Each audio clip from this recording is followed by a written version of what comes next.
আসসালামু আলাইকুম প্রিয় বন্ধুরা। তো আমরা আজকে বেড়াতে গেছিলাম, তো উড়ি ব্রিজে গেছিলাম। তো মর্মান্তিক একটি দৃশ্য আপনাদের মাঝে না ধরলেই নয়, তো আজকে তুলে ধরলাম। এই যে এটা দেখেন, এখানে খুলে পড়ে আছে।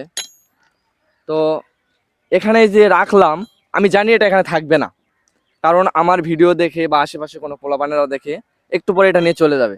বাট একটা নিয়ে চলে গেল, এটা বড় কথা নয়, কিন্তু আসলে এটা সতর্ক হওয়া দরকার। অনেকগুলো এরকম আছে, প্রায়গুলো এরকম আছে, অনেক এরকম আছে। দেখেন, এটা যদি এখানে খোলা থাকে, এখানে আমি কেন, আমার মতো আরো 2-4 জন দেখলেও এটা নিয়ে চলে যাবে।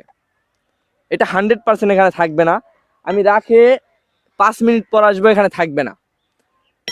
আমি একটি কথাই বলতে চাই যে এটা অবশ্যই গুরুত্বপূর্ণভাবে আপনারা দেখবেন বিষয়টি। কারণ আমি এখানে এই যে লাগাই দিয়ে চলে গেলাম, এই যে এখানে দিয়ে চলে গেলাম, আমি জানি এটা থাকবে না। তো ভিডিওটা বেশি বেশি শেয়ার করে, অবশ্যই শেয়ার করবেন, শেয়ার করে জানিয়ে দিবেন যে এগুলো অনেক নর্মাল হয়ে গেছে। শুধু ওটার ক্ষেত্রে না, অনেকগুলো নর্মাল হয়ে গেছে, অনেক। তো এগুলো আমাদের জন্য অনেক ঝুঁকিপূর্ণ। তো ভিডিওটা ভালো লাগলে অবশ্যই শেয়ার করবেন। আসসালামু আলাইকুম।